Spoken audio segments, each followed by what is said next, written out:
semifinal coverage of Grand Prix Phoenix. I'm Brian David Marshall, joined in the booth by Pro Tour champion Jacob Van Lunen. And then you get a look at Steve Locke, the Grand Prix champion. He was your first seed here.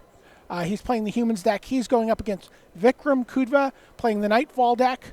And Vikram is a software developer from Seattle. He's got a lot of top 32s at the GP level. He's got an SCG Open win in Denver, and he's been to a couple of PTs, but this is really his biggest finish. And congratulations to both these players on qualifying for the Pro Tour here. Steve Locke, this is his first individual Grand Prix since he won in Minneapolis, I believe it was? Yeah, that sounds about right, and was an early front runner for Player of the Year. Well done. All right, well, there's a champion of the parish. That's a card you talked about, Jake Van Lunen. And he's going to go champion of the parish on turn 1, Dark Confidant on turn 2, and swing in for 2 with the champion. And is now going to have a steady stream of cards unless Vikram can somehow disrupt him and get rid of that Dark Confidant.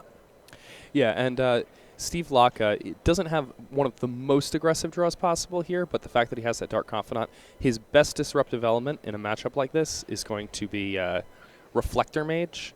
And next turn we're going to see whether or not that's going to be his plan or whether or not he's going to be playing a 1-drop alongside another 2-drop. All right, so Vikram goes and searches up an island here with Misty Rainforest on turn 2.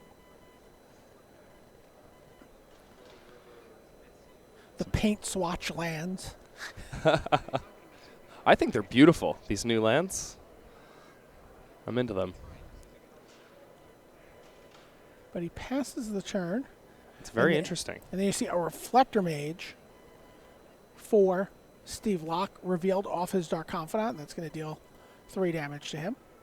Yeah, now Spell Queller is really the card we're expecting to see here from Vikram Kudva. Spell Queller comes down at instant speed and exiles the spell off the stack. Then you get a look at Dark Confidant. And, you know, Vikram may be looking to also get a spell and ambush a creature. All right, well, he's going to just play another champion of the parish here. And, yeah, that's going to get spell quelled. And the human deck, not the most ways possible to interact with that spell queller. Reflector Mage really the best card at doing that. So now we see he's already played an Unclaimed Territory, naming human. Now he's going to play a Cavern of Souls, almost assuredly naming the same thing, yes. And he looks at a hand with Court of Calling, Spell Queller, a Reflector Mage, a Collected Company, and a land. He's using the Kitesail Freebooter, and he's going to get to take a non-creature, non-land card from it, and he's got a couple of good choices there. Yeah, I think Collected Company is just so powerful that he's incentivized to take that card. Though Vikram will still have a very strong play in the form of Spell Queller or Reflector Mage on the following turn. Court of Calling, obviously another tutor, if you will, for Vikram's deck that can set up some powerful combos, but Collected Company is too strong.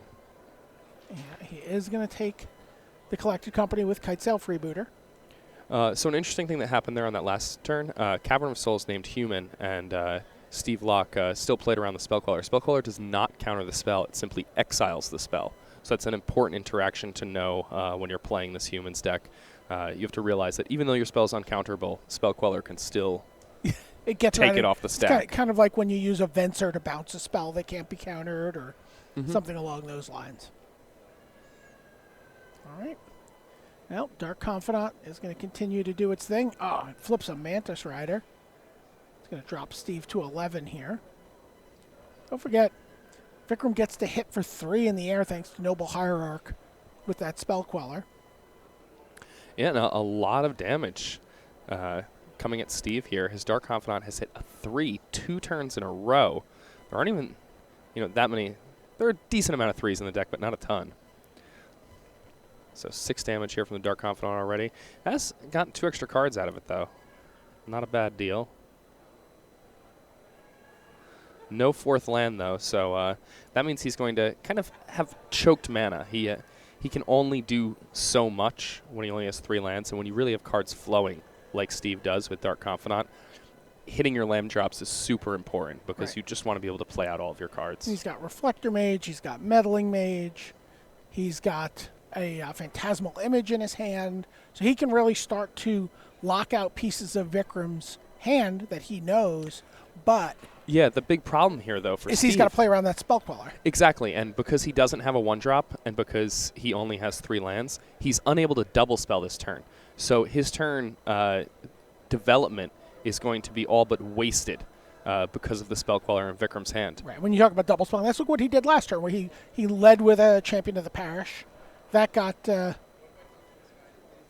Quellered, and then he had the Kitesail Freebooter to follow up. Yeah, so here what he might want to do is lead a powerful card into the Spell Queller. So, and for then, example, a Meddling Mage. yeah, and then when he casts Reflector Mage on the following turn, he can set himself up well to get that Spell Queller off the table, put his Meddling Mage into play, probably name Chord of Calling, turning off that avenue for Vikram. Yeah, but there's also some really strange things that can happen here with that Chord of Calling and Yeah, Chord of Calling now can search up another copy of Spell Queller, for example. or a copy of Reflector Mage to bounce the Kai'Sa Freebooter, so then you can cast a Collected Company and then get 2 creatures to enter the battlefield, potentially. And Vikram does have 6 mana, which is a Chord of Calling for 3. When you, when 4 mana in terms of lands, 1 mana from the Noble Hierarch that can be paid either Convoke or tapped for mana. Remember, you can tap a creature to pay for one of the colorless, or if you had the right color, colored mana. Yeah, so Steve leading here with a Mantis Rider. Well, and he does leave with the Mantis Rider, and here we're going to see the Chord of Calling for 3. And perhaps another Spell Queller here. Spell Queller. Oh, he is going to go with the Spell Queller. I like that a lot. And now Steve potentially just falling to 2 here on the following turn from an attack from Vikram in the air. And that means that Dark Confidant becomes very, very, very dangerous. All right, Champion of the Parish is getting Vikram also getting somewhat low on life.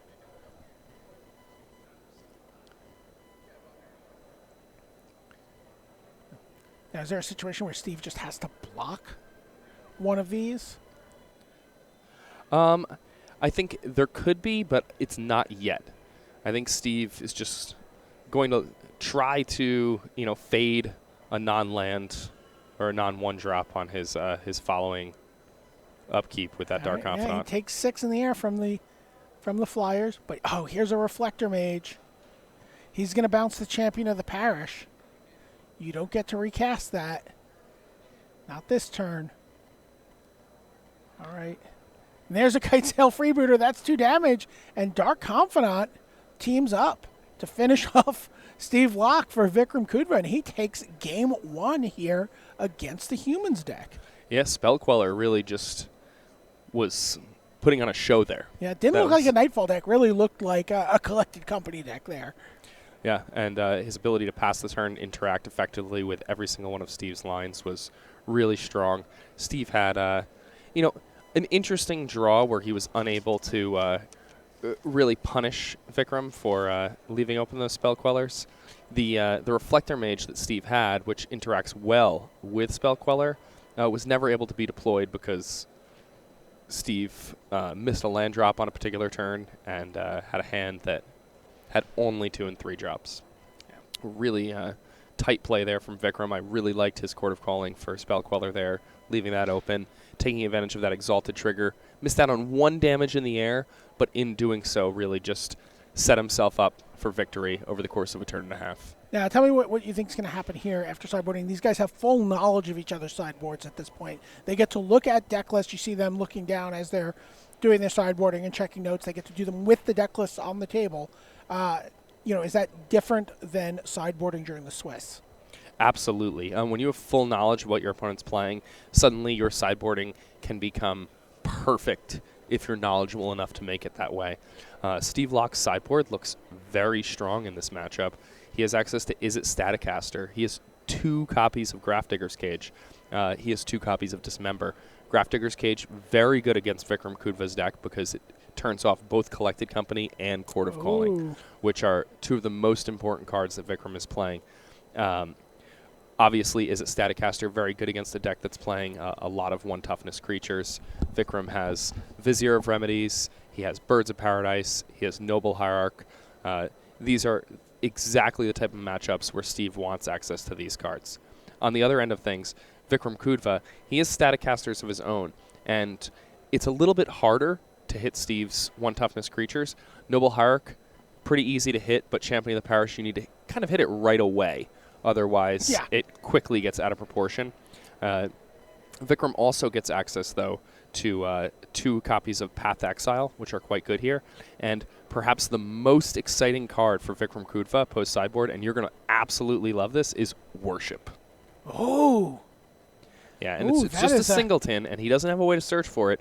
But if Vikram Kudva is able to draw Worship against this Humans deck, the Humans deck does not have a way to get that off the battlefield, and it's going to be really hard for Humans deck to clear the other side of the table. Wow. Well, that's pretty exciting. Now, people, maybe they haven't seen Worship in a while. What is Worship going to do for Vikram Kudva? Okay, so Worship is this enchantment. It costs 3 colorless and a white, and I believe it's originally from like Urza Saga or something. And it says that as long as you control a creature, your life total may not be reduced to less than 1. And Vikram Kudva has got a lot of creatures. Steve Locke does not have a lot of removal, and that means the combination. I believe it's by damage. You can, like for example, you can't sack a fetch land with Worship in play, right? Like because I've seen that happen, and have it not work out. But okay. But yeah, by normal damage sources, you're gonna stay at 1. Yeah, it's a sweet card. Yeah. Now, traditionally, when we've seen that, that's been paired with a card like Troll Ascetic or something with Hexproof, or nothing like that here. Just and no way to create like the lock, if you will. But Steve Locke, he doesn't really have enough removal to clear off Vikram's board at any stage of the game. He's looking to race. He's looking to fight through what Vikram is doing, and Worship is precisely the kind of card that prevents that from happening. It'd be interesting to see if he brings it in here. You're like, he's definitely bringing it in. Yeah. Okay. Yeah. I can tell you, by the way, in the other semifinal, Matt Nass is up a game. And so we may very well see Clark Clan Ironworks through to the finals. This is a card that was on everybody's mind. Players filled out top 8 profiles. And one of the questions they got asked, did any cards or decks surprise you? Steve Locke's like, yeah, the KCI deck. I was kind of surprised by that. I didn't really fully see how that was going. Vikram Kudva, he's like, he didn't expect the pros to be on KCI, but his test group knew about that interaction a couple months ago and knew it was good, but he's surprised how many, I think he thought maybe that wasn't going to be as widely known in the larger pro community coming into this event. And, of course, talking about some of the ways that you can really exploit the combo, which were really developed in the last week. Yeah, I mean the infinitum kind of understanding of the combo has developed pretty recently. I think that something that's important to note here is how well Matt Nass has played this deck. Earlier this weekend, if you want to go back and watch, there is a round where Matt Nass is playing against a blue-white control opponent, and he played a game so beautifully. He won a game that I think less than 1% of 1% of Magic players would have won in that seat, and just engineered every single turn perfectly over the course of a very long game and just let things go on until his opponent decided to bite and was able to create a fight over a defense grid, which his opponent had to fight over and ended up winning the game. It was really beautiful stuff. All sorts of old school Urza Saga era cards coming out. Yeah. I can tell you Steve Locke in his top 8 profile said, they always ask, what does this top 8 mean for you? He's like, it means I don't have to play in a sealed RPTQ now. Man, sealed is my favorite format. Come on, Steve. Steve's a really good limited player, too. So Steve, and not looking like he has the most exciting opening hand. He has double Ether Vial and no 1-drop. So he's only got 1 lander, too. Did keep it, though. Well, that Ether Vial makes a lot of mana for you over the course of the game. Yeah, and, Ether Vial 1-landers, you kind of have to keep them if you're building an Ether Vial deck. Yeah. That's what you signed up for when you put the Ether Vials in your deck. There you get a look at Ether Vial. So, I mean, we talked about it, a little unimpressive sometimes later in the game, although you still do get to play things for free, play things at instant speed. Yeah, earlier today we saw an Ether Vial drawn on, turn 4 or 5 of the game, and the person played it, and we were lamenting about how bad Ether Vial is off the top in the mid game, and then later in the game, many turns later, on the penultimate turn of the game, the opponent was about to go infinite with a Kiki Jiki and a Restoration Angel, and because of that Ether Vial drawn way late that was sitting on 3 counters, the player was able to tap it and put a Reflector Mage into play. So good. Which made it very difficult for the opponent to interact, and as a result, the game was won. So those late Ether Vials that seem like they don't do anything, sometimes they do. Sometimes they win matches on day 2 of a Grand Prix, and we watched it. Yeah, we talked about a card like Direfleet Daredevil. Yeah. It can be really exciting to put into play at instant speed with an Ether Vial. So there is the Ether Vial on turn 1 for Steve Locke. We saw that Vikram had Mulligan, and he's going to crack a Misty Rainforest into a Bird of Paradise off Forest. Birds of Paradise, a card that has been around since the first set of Magic. We've been talking about Masters 25. Birds is one of the original cards. It goes all the way back to Alpha. I remember the first time somebody explained to me why Birds of Paradise was so good. They're like, oh, if you don't go first, you get to have the mana like you went first. If you are going first, it's like you're going first on top of going first. I was like, oh, okay. Going most first. 2 Ether Vials in play. Only that 1 land for Steve Locke. And there's the Vizier of Remedies. So we are... Oh, he did bring in the Worship. Yeah, I just saw him. I just saw him slide by that Worship. Unmistakable, that card. All right, so here's Vizier of Remedies. This is a combo piece for Vikram. So if he has a Devoted Druid, that means he can make infinite mana because there are no counters. There you get a look at Worship. So we were talking about the idea damage that will reduce your life total. So it doesn't. Gary Wise famously playing in a Masters cracked a fetch land when he had the lock set up. He was at 1. He had Worship. He had B. Cracked a fetch land. Died. So a sad day for him. But the whole world learned the lesson. It was a learning moment. All right. In the meantime, here, Steve Locke still looking for lands, but again, you can look at those Ether Vials as mana. He has 3 mana in play. And essentially, he's able to play a Thalia here. He's looking to keep Vikram from being able to do anything crazy like resolving a chord or a collected company. There's a second copy of Vizier of Remedies. Yeah, and that's a dangerous second copy of Vizier of Remedies when you're you know that just is a Staticaster. You're worried about that is Izzet Staticaster, Yeah. And Steve Locke has 2 Izzet Staticasters, so...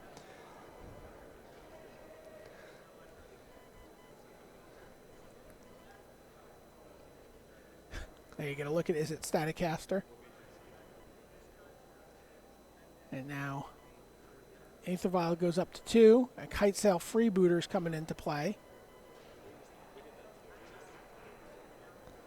And it's going to start to disrupt Vikram's hand. Vikram, searching up a land here. I'm interested to see what he's going to do in response to this Kite Sail Freebooter. We may see a Path to Exile.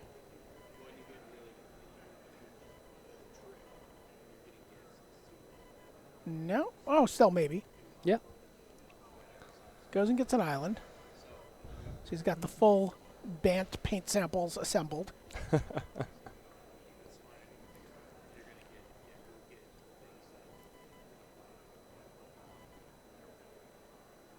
He does have a path in hand. Certainly doesn't want to use it on one of Steve Locke's cards. Does not want to give him any land.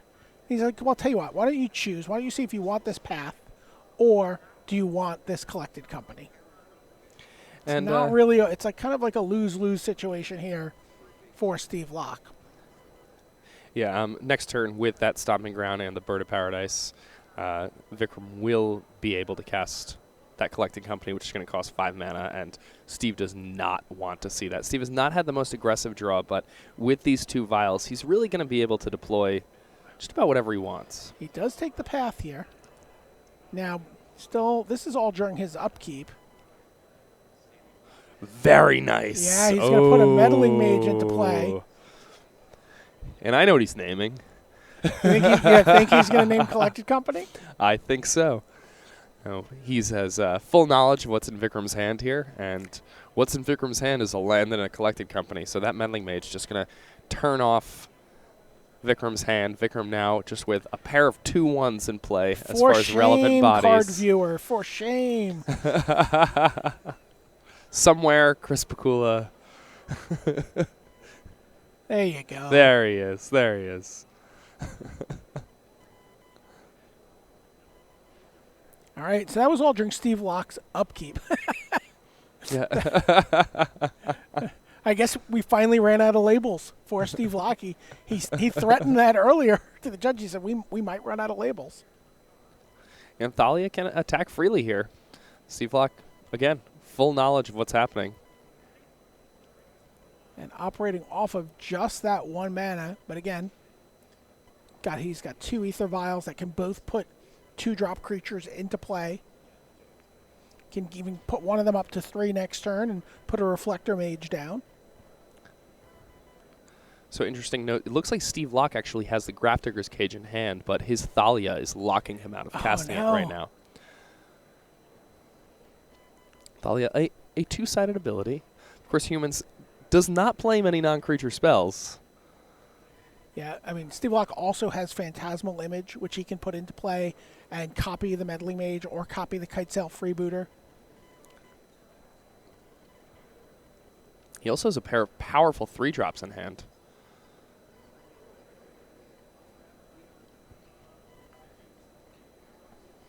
So if you're wondering why someone would keep a 1-land hand, Ether Vial is the reason. Yeah, so here's a play I really like from Steve here, is to put the 1 vial up to 3, use it to put him... Oh, okay. Yeah, I was going to suggest that he drop a Mantis Rider on the battlefield, and then before doing anything with the other one, have access to Phantasmal Image. But yeah. He can take his time here. I like that he's being more patient. Right, there's also ways for you to use the Aether Vial where you put in the counter on the stack, you tap it, you put a 2 into play, and then you get your Aether Vial up to 3 for next turn. But you know what? He's content to just slam 2 Mantis Riders down onto attack the for board. 9. Yeah, 9's a good number, right? Do you like 9 damage? And it seemingly came out of nowhere also. Like he's been spending this whole game disrupting his opponent. And the deck turns the corner very fast. That's going to drop Vikram down to 6. And a second land here for Steve Locke. And that is probably going to mean Grafdigger's Cage. It does. So Grafdigger's Cage is going to cut off another avenue for Vikram Kudra. And you know what? He said, let's try this again in Game 3. Yeah. Also interesting to note there, it seemed like Steve Locke was solidly in the driver's seat. Like, there was nothing that could go wrong there when he passed the turn. And, yes, he was overwhelmingly likely to win. However, if Vikram had drawn Worship there, what was Steve going to do? Right? It would have been interesting. But he was under enough pressure that it had to be then and there, and he did not find it. Absolutely. So now the players go back to their sideboards, think about what they saw from their opponent, how they might change things. Did you see anything that would make you want to change if you were on either side of this matchup, Jake? I did not. I liked both their sideboard plans. I saw that Vikram had brought in the Path Exiles. He brought in the Worship. I think those are definitely the cards that he wants most here. I'm fairly certain that Steve Locke would have brought in the Izzet Staticaster, and we saw that he brought in the Graph Digger's Cage. So I like the sideboarding plans on both ends. I think that this could be really, really interesting. And as much as Steve is a close friend of mine, I would really love to watch a match in the top 4 of a Grand Prix won by Worship. It would make like a freshman in high school me so happy. I remember I played a Worship deck at my local store for a little while, and it's an absolute classic card. So now, with the Graph Digger's Cage, do you think about doing anything differently though? Does it affect your chords, your collected companies? Does not really have an answer for that card in his sideboard. So the thing with Graph Digger's Cage when you're playing a deck like Vikram's is that your deck operates in such a way that you need to be playing those Court of Callings and collected companies, that you can't really take those out of your deck because that's the most powerful thing your deck does. And yes, your opponent has access to 2 of this card that's super strong against you, but you really just have to hope they don't draw it, or just try to play a different game, because or hit it with a Spell Queller, or yeah. And we saw how good Spell Queller can be. Vikram. I recommend drawing 3 of those again. Yes, if Vikram is able to draw those, especially if he's able to have another turn 1 mana accelerant into some number of Spell Quellers, that's going to be really hard for Steve to beat. Unless, of course, Steve deploys all his threats via Aether Vials. Yeah, Aether Vial looked fantastic that game. Again, Yeah. up until the last turn of the game, Steve did all of that on 1 mana. Yeah. The one Aether Vial had produced upwards of 8 mana over the course of that game. It's a pretty good deal. Yeah. No, I like that. I mean, it really does illustrate the power of that card, and how it just opens up a whole different pace of play, style of play. Yeah, I think that Like getting to play your creatures at the end of your opponent's turn too is pretty interesting. Yeah, and dodging counter magic. As far as pure power level of cards go in the modern format, Aether Vial is right up there toward the top. And I feel like it was a sleeper card in modern for quite a while. We saw it very early on from Shota Yasuoka's deck. It showed up in the Merfolk decks, but it really did not have a big showing again until recently. Really, this Humans deck has really showcased its power in a way that people are like, oh yeah, that card's really good. I'm wondering if we'll start seeing it make its way into some of the other decks that are out there, or do you just, if you're going to play Aether Vial, you want to be playing this Humans deck? I think right now, as far as we know, this Humans deck is far and away the best Aether Vial deck. Aether Vial is at its best when you're playing all creatures and Aether Vial, and there has really never been a tribal deck quite as special as the current Humans deck in Modern. Wow. I That's quite think a statement. I think it is better virtually. I think there are other tribal decks that are not necessarily truly tribal. Like there were elf combo decks, for example, in some formats that were more combo decks than they were tribal creature decks. As far as tribal decks trying to attack is basically what I'm trying to say. Yeah, Goblins would like to have a word with you, Jake Van Lunen. That's fine. All right, we're underway here. Tapped Hallowed Fountain is the opener for Vikram Kudva. And both players off to much slower starts than we've seen in the first 2 games. And that's going to be a Duskwatch Recruiter for Vikram. That's a piece of his combo. If he can assemble the Devoted Druid and the Vizier of Remedies, he can just sort of set up his entire deck and do whatever he wants. Yeah, it's a really powerful card, and it also forces your opponent to, play a lot of spells, play something on every turn. There it is. Oh my! There's the Worship. Goodness. It's in his hand. That has to just be the most terrifying thing. Because the entire game becomes about that card now. Again, for those of you at home who are just joining us, Worship, an enchantment, costs 4 mana. If you control a creature, damage cannot reduce your life total to less than 1. Steve Locke not playing quite enough removal to clear off Vikram's board, I don't think, in a longer game. So that Worship will likely win the game by itself if it's able to stick when Vikram has multiple bodies down. Man, that is an exciting card. In the meantime, though, Steve Locke does get to resolve the ability of Kitesail Freebooter here. And he's like, you know what? This Worship card seems like a pain in the neck. I would not like to play against this card. And that's a non-land, non-creature card that I can take out of your hand. That seems great. Well, there's that Kessig Wolf run you talked about earlier, Jake. Again, something that the Knight, this is one of the other combos in this deck with Knight of the Reliquary. If he can find a Retreat to Coralhelm, if Retreat to Coralhelm is even still in his deck, he can start doing all sorts of shenanigans with mana and make a arbitrarily large Knight of the Reliquary that gets to trample over anything in its path. Yeah, and that's something that Steve also has to be very afraid of here. So now that there are all these different axes from which Vikram is threatening to just automatically win the game.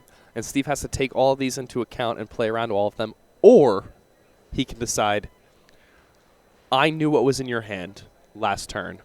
I know those cards. I'm going to kill you as fast as possible while playing around what I know about. The top of your deck can be what it is.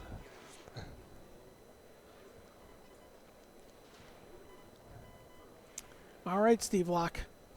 What are you going to do here? And, I mean, this is really where he has to decide whether or not he wants to play the most interactive game possible or use his mana most efficiently and cast a Mantis Rider and just turn up the heat. I do love that you can go just turn 2 Kitesail Freebooter, turn 3 Mantis Rider in this deck, and your mana is just perfect. Oh, yeah. This deck has some of the most beautiful mana. And it's, it's oftentimes a 4 or 5 color deck.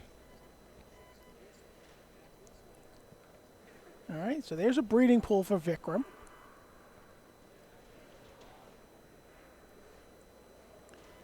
He's going to pass the turn.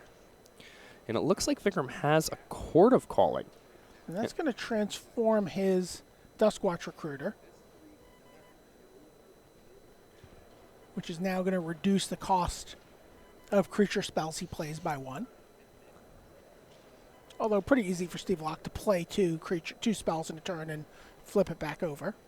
Steve Locke may not want to play 2 spells in a turn, though, because Vikram has Court of Calling in hand.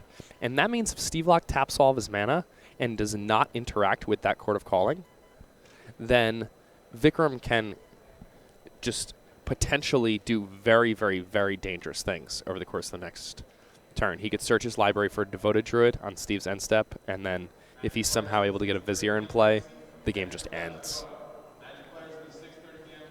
And I know we keep talking about all these different ways that the game can just end, and I'm really impressed by Vikram's deck, let me tell you. It is a wacky combo deck that has a lot of ways. Now, there is a Grafdigger's Cage in hand for Steve Locke. And he's going to attempt to put that into play. And this will almost certainly prompt Vikram to use the Court of Calling that he has in his hand. So here we see a nice interaction. Vikram, he's going to tap that forest for mana, then sacrifice it to the Knight of the Reliquary, thus using the Knight of the Reliquary to produce an additional mana. And now he doesn't have to tap for Convoke. He has just as much mana, and he was also able to make that Knight larger while finding whatever land he wanted out of his deck. And he chose Misty Rainforest, which he cracks, and then goes and gets a forest. So this is all in response to the Grafdigger's Cage. and making the And here is Court of Calling. Knight as large as possible.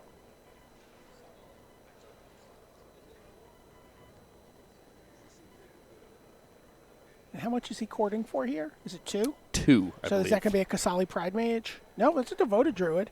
Yeah, and the thing about searching for a Devoted Druid here is that Steve Locke only spent 1 mana. He still has 3 mana, so you're likely to flip back that Duskwatch Recruiter.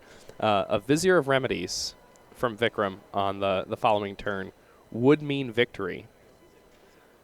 Steve, however, still has other things that he might like to do. Yeah, he's got a Meddling Mage in hand that we're aware of.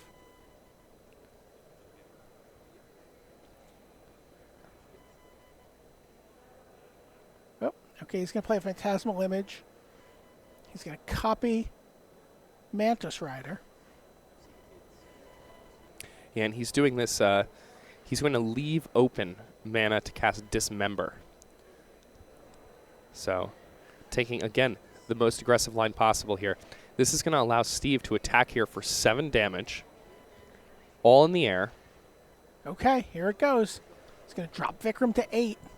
Yeah, potentially setting himself up to win on the following turn. So if this Dismember is enough to disrupt Vikram, then... So Duskwatch Recruiter turns back over.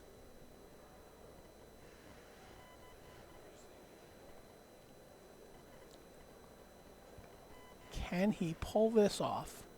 And I think what Steve is trying to prompt is for Vikram to go for a line where he basically tries to find Vizier. All right, well, he finds a bird. Which will provide him with at least 1 more turn. Right now, Steve is not presenting lethal damage in the air, but there are a lot of ways in which he could do so. We see the Mantis Rider in his hand, for example.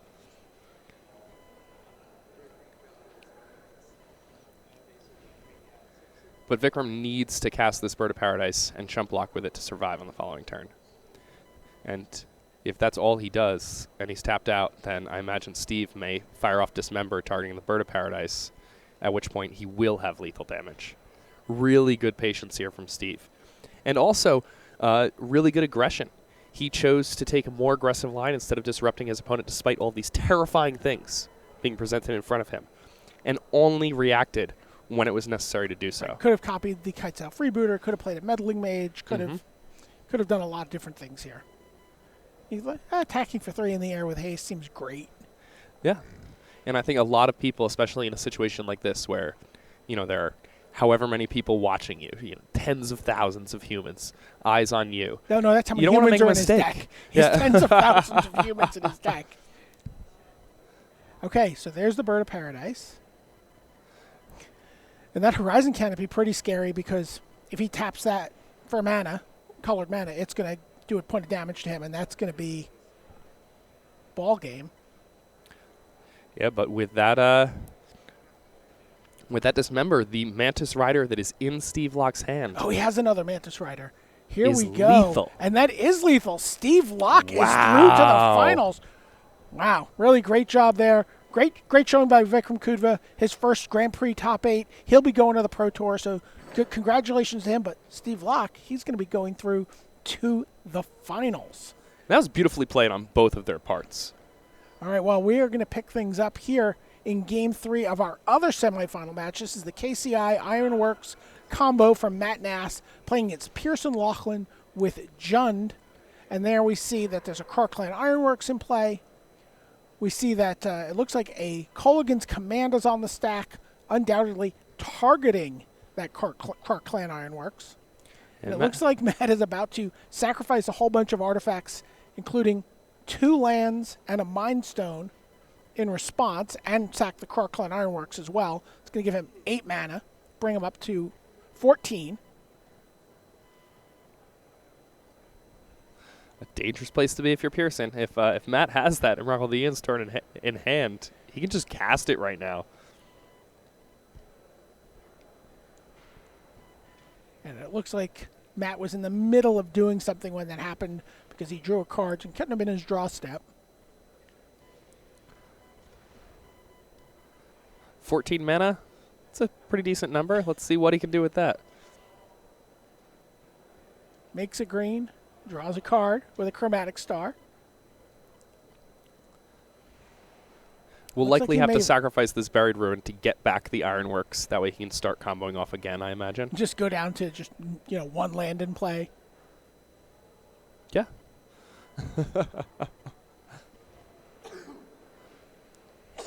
So there's the scrap trawler. Plays a land, plays a hangerback walker. Oh, okay. An interesting route here taken by Matt Nass. Oh, and Scavenging Ooze is really what Oh, yeah. There was makes no big things gray mana tricky for for him. Scavenging Ooze. That's my mistake, absolutely.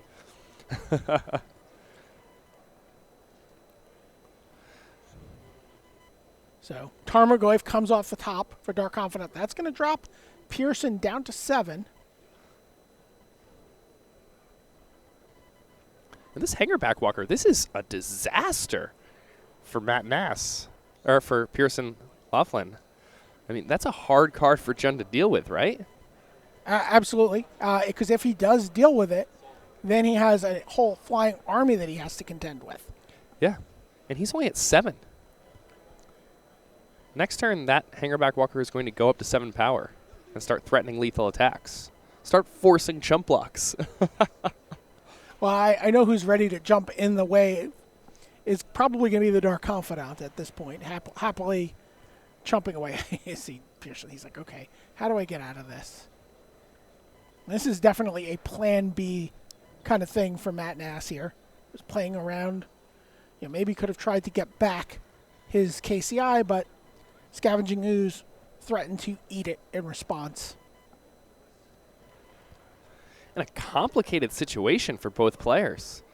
I mean, Matt Nass kind of has his plan written out for him, right? Now the plan is to win with this Hangerback Walker. But Pearson, he's disrupted so well. He prevented the combo from happening. He had the Kolaghan's Command with the green mana open to work with that Scavenging Ooze. Well set up by him. All right, he's going to 6 here. Cracks a Bloodstained Mire.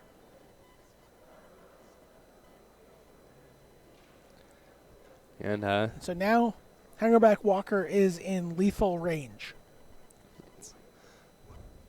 absolutely true. But there is a Scavenging Ooze, there's a Treetop Village, there is a Dark Confidant. Yeah, and what's also scary for Matt is that we've talked about, well, if the Hangerback Walker dies, then he has a lethal number of attackers in the air. But Pearson is playing Maelstrom Pulse.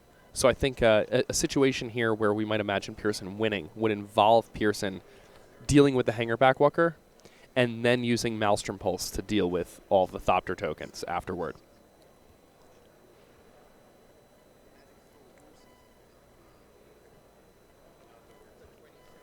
Okay, 3 mana in his pool. Doesn't really want to cast Liliana here, does he? He's going to play a Tarmogoyf. And another Scavenging Ooze. Has 1 green mana up.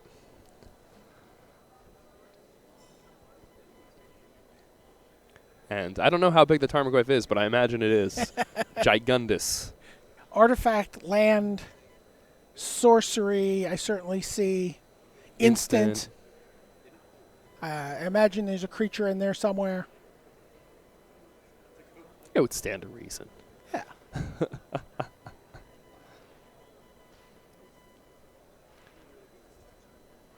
So what's the play for Matt Nass? Now, if Matt could figure out a way to do something like destroy his own Hangerback Walker at the end of Pearson's turn, right, that would be very powerful for him.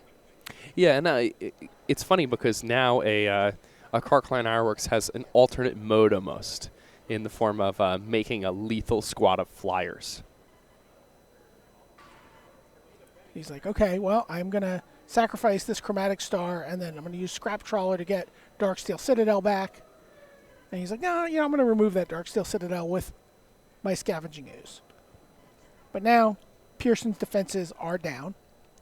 Yeah, so if Matt Nass is able to somehow stick a way to sacrifice the Hangerback Walker, sneak those flyers in, that will be a way for Matt Nass to win.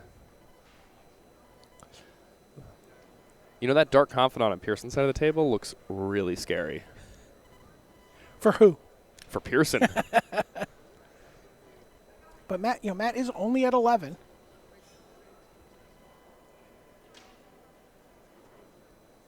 Well, here it looks like we might see a Clarkland Ironworks coming back right now. And no green mana available for Pearson. So if Matt does want to return a Clarkland Ironworks, if there's one that's in his graveyard not exiled, then this is the opportunity to do so. And Yeah. I think, again, in a really interesting situation here because Clarkland Ironworks, normally, this key combo engine, right now, most effective as a sacrifice outlet so that he can sacrifice the Hangerback Walker on Pearson's end step and create a lethal flying force. Oh. Oh, an Ancient Grudge is revealed off the top from Dark Confidant. Wow. And that's a relevant one. By the way, and Pearson also has a Bloodbraid Elf. I mean, he's getting very close to just being able to alpha in. Yeah, let's say a couple creatures get blocked.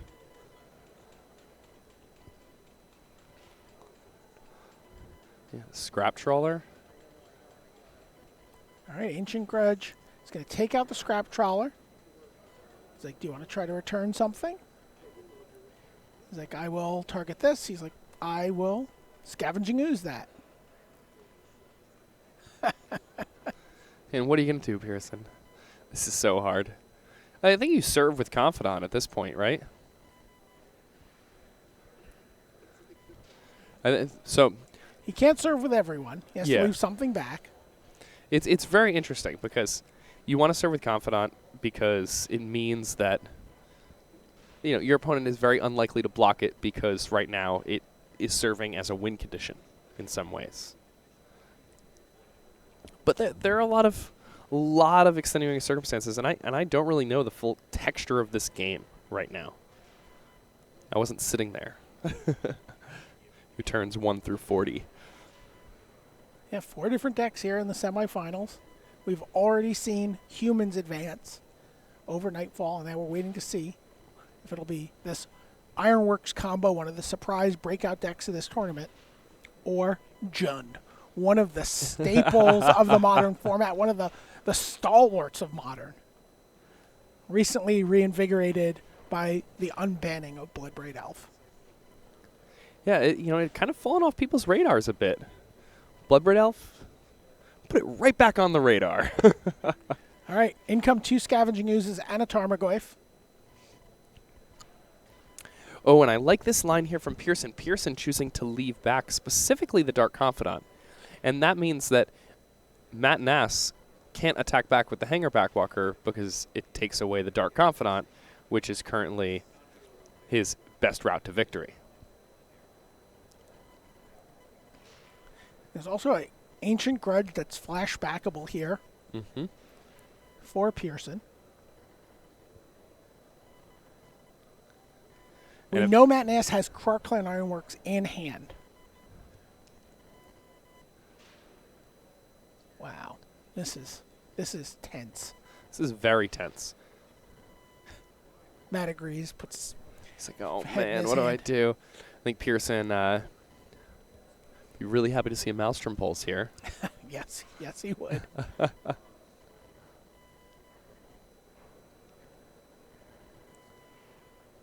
Be interested to see how Matt plays this turn. Plays Ether Hub for the turn. Now Pearson, the Dark Confidant would not kill him if it hit a 4 because on Matt's end step he can use the oozes to gain a little bit of life. Right, there's a Tarmogoyf, there's a Scrap Trawler, both of which he can eat. All right, so we're going to get things started here for Matt. Matt kind of soft going off here.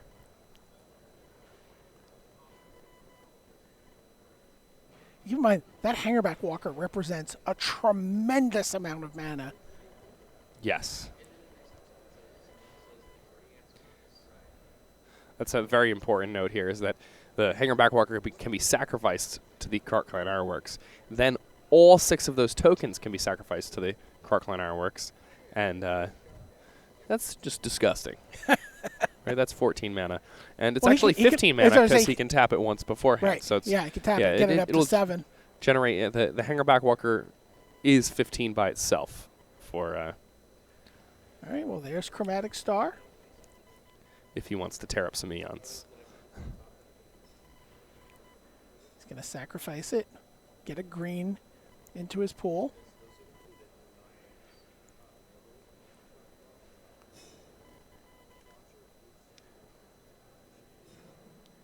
It's interesting because he has the Ancient Stirrings in his hand, right? But I think he realizes that by cracking that, by using the Ancient Stirrings, he's going to prompt Pearson to use that Ancient Grudge. So now I believe he's activated the Hangerback Walker and is waiting to see if Pearson has any responses.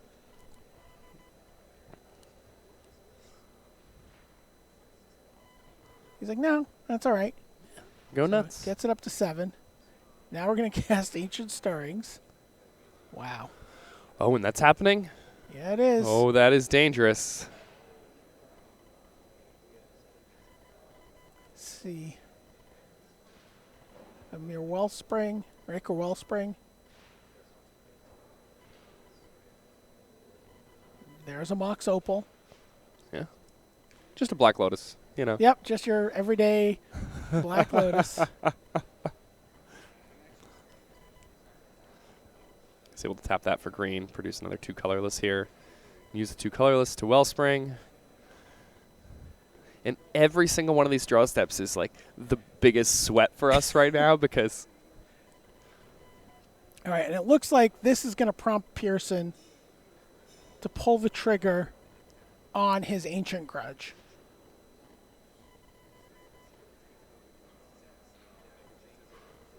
He's going to cast Ancient Grudge. I'm assuming that was targeting the Ironworks, Hangerback Walker, or the Ironworks. That's what I'm not certain. I would assume it was the Ironworks. Yeah, I would assume it was the Ironworks also.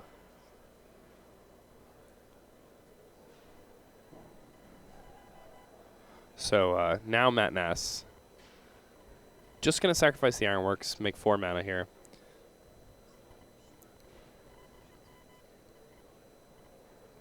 Draws a card. He's going to clear his mana pool. Wow. And he's going to let Pearson take his turn.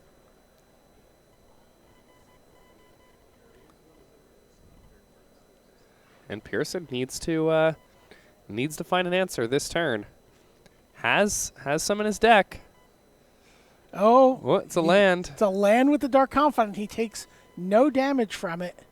Yeah, it doesn't look like he found a Maelstrom Pulse, but not out of the woods yet for Matt Nass because Bloodbraid Elf can cascade into Maelstrom Pulse. That is a thing that can happen. Now it's the most exciting way to hit a Maelstrom Pulse, right? Let's be honest. Absolutely. All right, here we go. Okay, all right. Bloodbraid Spinning Elf. the wheel, spinning the wheel. Oh, Inquisition of it's an Kozilek Inquisition of sees a Kozilek. land.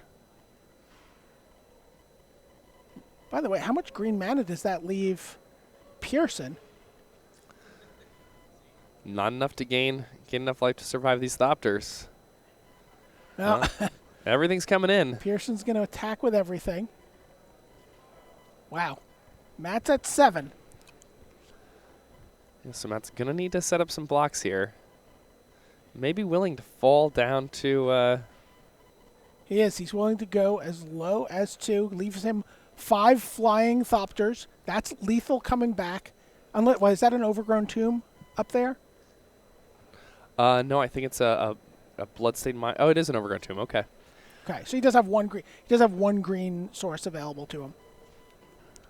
But it doesn't look like there are any creatures in the graveyard, for what it's worth, also. I think that may be what's going on here.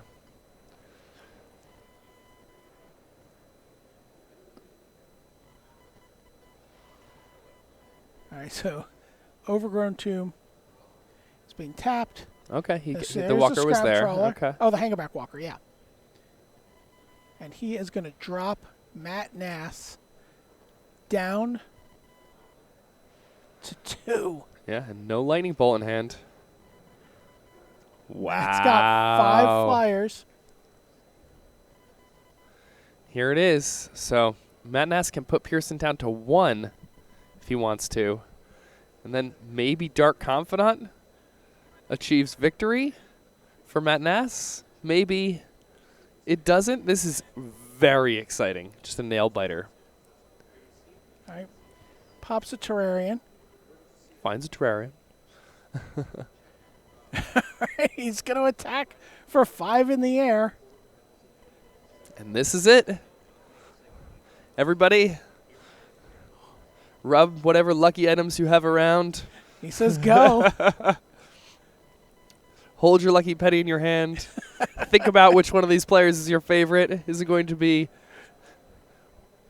Grand Prix champion Matt Nass or Pearson Laughlin from Oregon? He's going to remove a Tarmogoyf. He's going to gain a life. He's going to go to 2. He's like, what other creatures do you have in your graveyard? He's like, I don't think I have any. Nope.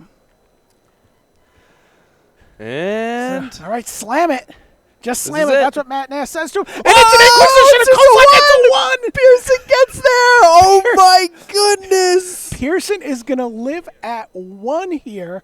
And Matt Nass extends the hand. Pearson Laughlin advances to the finals.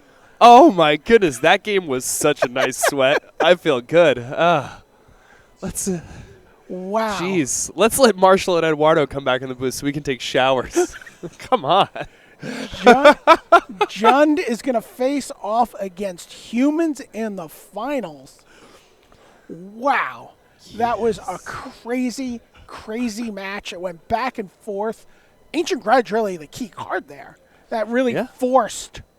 Ancient Grudge really forced Matt Nass's hand, and those Scavenging Oozes were just putting so much pressure on his ability to do the things his deck wants to do, which is, cycling these cards back and forth from his graveyard. And the Scavenging Oozes were able to disrupt him at every point that we watched from when we picked up the game. I mean, I cannot imagine a tighter game of Magic. Like, it's just not even possible for a game to be any closer than that. And Matt Nass played this tournament brilliantly. Every time I watched him on camera, every time I watched him when I was just watching in between the seats out there, he was just playing beautifully. He was navigating everything well. It's an incredible run there for Matt Nass. All right, well, it's Steve Locke versus Pearson Laughlin in the finals. That's coming up next. We got a couple quick messages, then Marshall Sutcliffe and Eduardo Sajgalik will be back, and we will find the winner of Grand Prix Phoenix.